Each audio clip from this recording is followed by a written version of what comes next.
Alright, Fizz Guide. Welcome back to the channel. We have a Fizz Guide today, brought to you by Reddit. I went on the Fizz main subreddit, and people were complaining. Like, I don't know what to do with Fizz and low elo. And I just said, they're like, what? So I asked them, should I make a guide for it?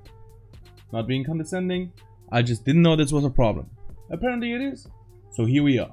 This Fizz Guide will be broken down into 7 segments and then a whole different video for all the fucking matchups, because this video will be fucking 50 minutes otherwise. This is going to be a concise guide on what you should generally do with insight you might have not known before, and then I'll make a whole nother video for every single matchup that Fizz has, because people are complaining like, oh, if you're against that shit you can't win, which isn't true up until a certain elo. This video is gonna be how to win as Fizz, lane phase, wave management. Don't worry, I will not talk about this topic too much. It's too big, too many factors. This is not a League of Legends guide, how to get master or whatever. It's just how to play Fizz, okay? Third is transition. In low elo, people tend to run around like chickens with their heads chopped off. I don't know why. Apparently people don't know what to do and when to do that, so we'll talk about that. Fourth is gonna be shot caller, how to take the book into your own hand and make the calls and what calls to make. Fifth one is gonna be when to dodge, alright? Big topic, people don't do it for some reason. Be smart, dodge games. I will tell you which ones to dodge, okay? It's a little bit more in depth than just, oh, I have a bad matchup, so I dodge. Nah, you can still win games when you have a bad matchup. I'll tell you when and when not to dodge. But just do it, okay? Don't waste your time playing 30 minutes, losing 20 LP into a match that is like 70% lose. Don't do it. Take the 5 minutes, take the 3 LP, and you'll be Gucci. You won't tilt as much. Good. Sixth one is gonna be combos. There aren't that many combos on Fizz. It's a pretty straightforward champion, which is why I love it. But there are certain things you need to do to be able to pull off a win. They are minute but important. Number 7 is going to be the builds and runes. And then number 8 is going to be the matchups, which I talked about earlier, which is going to be a separate video. Alright, so I guess let's jump into it. Okay, chapter 1. How to win as Fizz. Pretty straightforward. You gotta get fed. Now, second thing is to translate that into a winning condition, which is either being so fed that it doesn't really matter and you can just kill the whole team, or being at least so far ahead that you can pick off 2 people and get Nash. It's all about always working towards a goal, okay? Never roam if you lose XP in mid lane and they might get a Herald from it, okay? If you want to roam, push out your lane first, make sure the jungler and the mid lane is secured, and then roam for something, okay?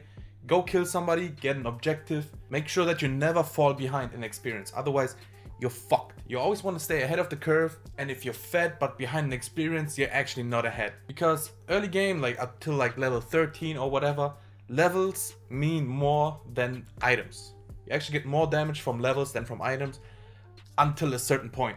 Also base stats, you know. And this is why I didn't think it was necessary, but people actually forget that.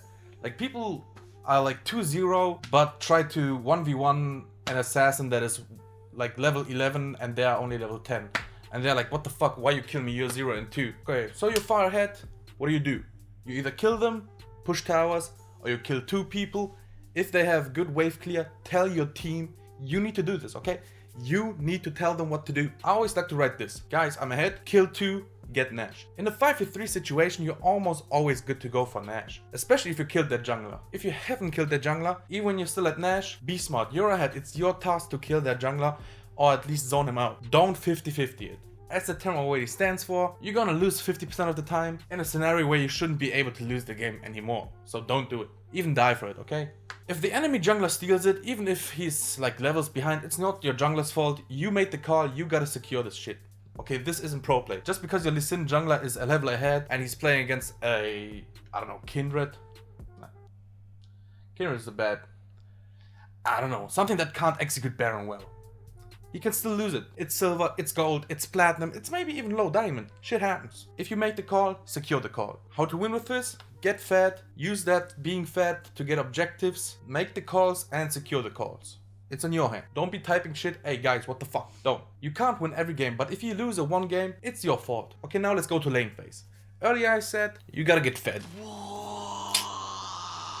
Thankfully, as Fizz, to do that is pretty easy. Now usually assassins can roam as well as solo kill. Fizz can't do that early game, so we're gonna have to resort to killing our lane opponent for the time being. Now how to reliably kill your lane opponent goes something like this. You take early trades before level 3, even though Fizz sucks. Now, trades, you can lose those as long as you don't go too low. Your goal is to have your lane opponent around 60 to 70% at level 3, so you can solo kill them. Now here's how you do that. In a melee matchup you can do this. Take E level 1, auto attack, E, auto attack, procs electrocute. Good damage there. They can heal up, they run out of pots before level 3. All good. Range matchup, a little bit more nuanced. Now, since level 1 abilities don't really hurt, let's just have get poked.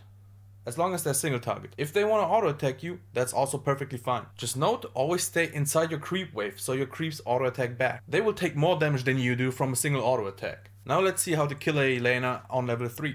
Let's take a look. If he walks into rage from Q, his fault, you can just solo kill him right there. If he doesn't, you can still force it. Flash into Q range, Q, auto attack, reset, W, wait for them to flash away, then cast your E. This isn't fucking science, right? But it works like 90% of the time. Here are some clips. We'll keep on going from here, saying you killed your lane opponent. What you do next? Very important. This is crucial. And this is why most people fuck up. They get a kill, but they are still behind. Look at your wave. Look at your wave. Is the lane pushing towards you? Recall immediately. Immediately, okay? Death timers are very low early game. If you don't recall immediately, you will be behind in XP because they will get to lane first. If your lane is pushing, make sure it pushes all the way. Even die for it, you don't care. Make sure it pushes. If you die to the enemy jungler, that's fine. It's not really fine, but it's still better than your lane not having pushed to the enemy tower. Here's why. You need to stay ahead of your lane opponent until you hit level 6. Because at level 6, we all in immediately too. This is also a win condition. I'm serious. This is super important. Don't fuck this up. Now, we should have an XP lead. Translate that shit to another kill. Here's how you do it, okay? You recall, you get back to lane. You have an XP lead because you killed him and he missed more experience than you because his wave was pushing. Now there's always these two scenarios happening, okay? You either have a laner that doesn't watch your XP and doesn't realize you hit 6 very soon. You hit 6, you ult him, he dies. Simple as that. You kill everybody as Fizz, level 6, except for Galio maybe, or a Malzahar with spell shield. Second scenario is they stay way back or get jungler help. This is also fine. You had an experience, you should be at least 1 or even 2 levels ahead of bot lane. You roam, if your bot lane is pushing, perfect, you get a dive. Easy as fuck. If they are not pushing, even better. Enemies are overextended. If bush is warded, fine. You have pushed your wave in, your lane opponent has to stay mid lane, give your bot lane a little bit of pressure. That's fine. Zone him of XP, you did your job.